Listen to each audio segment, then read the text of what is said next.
প্রিয় দর্শক, আশা করি সবাই ভালো আছেন। আজকে আমরা দেখাবো হচ্ছে 12 ভোল্ট চার্জার সম্পূর্ণ টিউটোরিয়াল কিভাবে তৈরি করবেন। চলুন আমরা দেখি। প্রথমে লাগবে আমাদের এই যে এরকম 2225 ভোল্ট অথবা 35 ভোল্ট, এটা অথবা এটা, দুইটার একটা নিতে পারেন। একটা ট্রান্সফরমার 3000 এম্পিয়ার, সেখানে 1000 এম্পিয়ার দিলেও হবে, কিন্তু ছোট হবে একটু। লাগবে দুইটা ডায়োড 5408, মনে রাখবেন 5408। একটা 1.5 ভোল্টের এলইডি, একটা 1K রেজিস্টর ইন্ডিকেটরের জন্য। তো চলুন আমরা এইসব জিনিসগুলো দিয়ে তৈরি করে ফেলি এখন সেই আমাদের কাঙ্ক্ষিত চার্জার। প্রথমে আমাদের এখানে 3টা তার থাকবে, এটা হলো আউটপুট ট্রান্সফরমারের। সেই মাঝখানেরটা বাদ দিয়া আমরা এটাতে লাগাবো, দেখাই দিতেছি। এটা আমরা গাম দিয়ে লাগাই নিছি আসলে সহজভাবে দেখানোর জন্য। আপনারা এটা কোনো বক্সে কোনো কিছুর মধ্যে রাখতে পারেন, আমি এইভাবে দেখার সুবিধাতে এটা করছি। তো এই প্রথমে এই দুইটা তার আমরা তার লাগানোর আগে আমরা আগে ডায়োডটা লাগাই, তাই না? ডায়োডের যে দুইটা পাশ ছাই কালার থাকে, এটারও ছাই কালার, দুইটার ছাই কালার একত্র করে জ্বালাই করে নেবেন।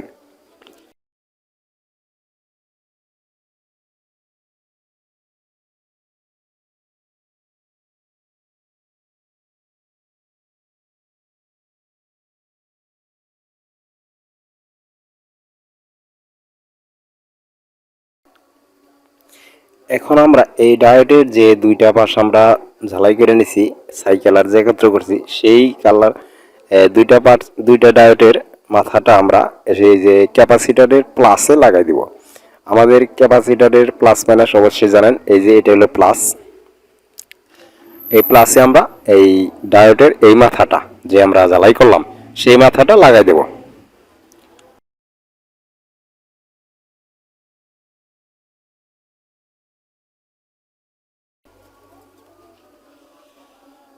এখন আমরা ডায়োডের এইখানে একটা এই ট্রান্সফরমারের এই যে এই দুইটা তার মাঝখানেরটা বাদ দিয়ে এই দুইটা তারের দুইটা ডায়োডে লাগাই দিবে, এটা বাদ। এই দুইটা ভালো করে খেয়াল করেন। এটা আমরা ডায়োডের এই যে এই একটা ডায়োডের এখানে লাগাইলাম, আরেকটা ডায়োড আছে না, এই মাথায় লাগাই দেব।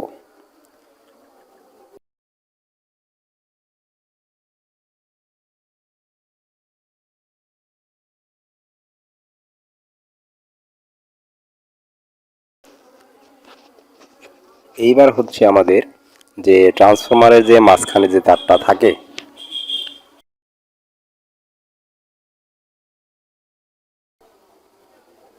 দুইটা আমরা দুই জায়গায় লাগাইছি। হ্যাঁ, এখন আমরা হচ্ছে এই দুইটা লাগানো শেষ। এখন ট্রান্সফরমারের যে মাঝখানে যে তারটা, এটা হলো গ্রাউন্ড। এইটা আমরা লাগাবো হচ্ছে এই যে ক্যাপাসিটারের যে মাইনাস প্রান্তটা থাকে, আমি একটু দেখাই। এই যে এটা হলো মাইনাস, এই মাইনাস প্রান্তে আমরা ওই ট্রান্সফরমারের মাঝখানের তারটা লাগাই দিব।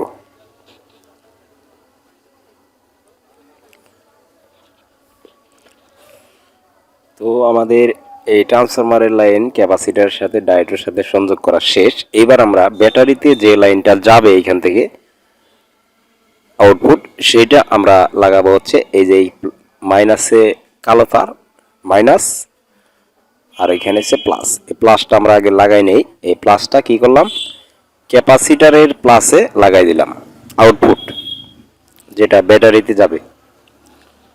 আর হচ্ছে আমরা মাইনাস তারটা এই যে এই ক্যাপাসিটারের মাইনাসে লাগাই দিলাম। তাইলে কিন্তু আমাদের ব্যাটারি চার্জের সংযোগের তারটি যে সেটার কাজ শেষ। তো আপনারা 24 ভোল্ট কীভাবে তৈরি করবেন সেটা নিয়ে পরবর্তীতে ভিডিও আসবে এই ট্রান্সফরমার দিয়েই, সেটাও আমি দেখাবো। আজকে সময় হবে না, মানে বড় হয়ে যাবে ভিডিওটা। তো এখন আমাদের চার্জারের কাজ শেষ মোটামুটি। আমরা এখন একটা কাজ বাকি আছে, সেটা হলো ইন্ডিকেটর, যে চার্জ দিলে যেতে বোঝা যায়। সেই জন্য আমরা 1K একটা রেজিস্টর আর হচ্ছে একটা 1.5 ভোল্টের এলইডি নিছি। এই এলইডির যে প্লাস বড় যে খুঁটিটা, সেটার সাথে আমরা রেজিস্টরটা লাগাই দিব। রেজিস্টরের কোনো প্লাস মাইনাস নাই, যে কোনো এক মাথা লাগাইলেই হবে, কিন্তু এলইডির প্লাসে দেওয়ার চেষ্টা দিবেন অবশ্যই। সেটা আমি বলছি কি কারণে দিবেন। এখন এইটার প্লাস হলো রেজিস্টার যেখানে লাগাইছি, মাইনাস হলো ওই রেজিস্টার সারা যে এলইডির। তো মাইনাসটা আর প্লাস দুইটা লাইন আমরা, এই দুইটা লাইন তো আমাদের লাগাতে হবে, সেটা কোথায় লাগাবো আমি দেখাচ্ছি।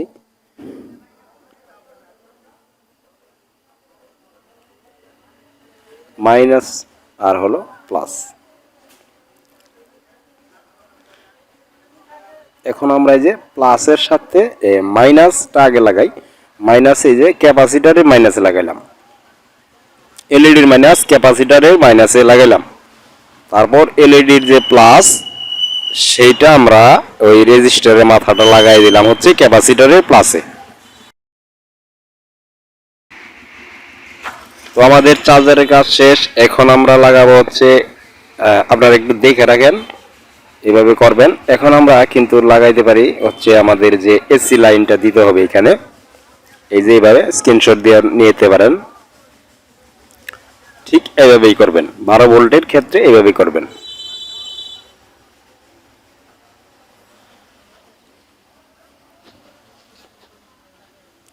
এখন আমরা এসি লাইনটা দেব, দুইটা তার লাগাই দিব। এসি হলো নিউট্রাল আর ফেজটা, যে কোনো দুইটা লাগাই দিবেন, এখানে কোনো প্লাস মাইনাস নেই।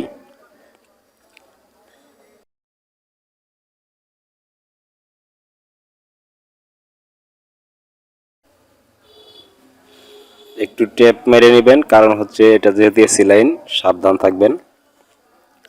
তো এখন যদি আমরা একটা লাইন দিই, দেখেন কি হয়।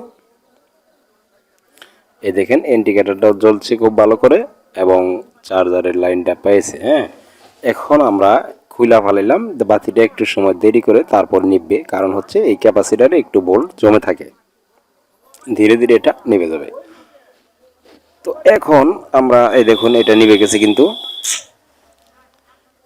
এখন আমরা যদি মিটার দিয়ে পরীক্ষা করি যে ভোল্টটা কত আসলো, হয়তো 16, 17, 18 এরকম আসবে, কারণ 12 যখন আমরা লোড দেবো ব্যাটারিতে তখন কিন্তু 12 বা 14, 13 ভোল্ট দেখাবে। তো এখন দেখি কত আসলো। এটা 20-এ রাখলাম, প্লাস মাইনাসটা দেখা মাল্টিমিটারের লাইনটা এখানে দিলাম।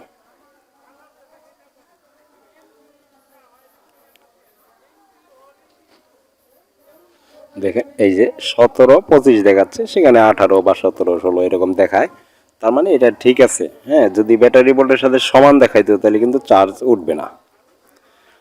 তো সেই ক্ষেত্রে আমরা এখন একটা ব্যাটারি নিয়ে আসা, ব্যাটারিটা লাইনটা দেবো আমরা। চলুন ব্যাটারিতে লাইনটা দিয়ে নেই। তো ব্যাটারি প্লাসে, চার্জারে প্লাস দিলাম, মাইনাসে মাইনাস দিলাম, চার্জটা কিন্তু উঠতেছে। হ্যাঁ, তো এইভাবেই আপনারা তৈরি করে নেবেন আমাদের আপনাদের এই চার্জারটা। অনেকেই এটা আসলে সমস্যা হয়, ঠিক এভাবে আপনারা তৈরি করবেন। তো আজকের মতো এখানেই শেষ করতে যাচ্ছি, তার আগে সাবস্ক্রাইবটা অবশ্যই করে দিবেন। আল্লাহ হাফেজ।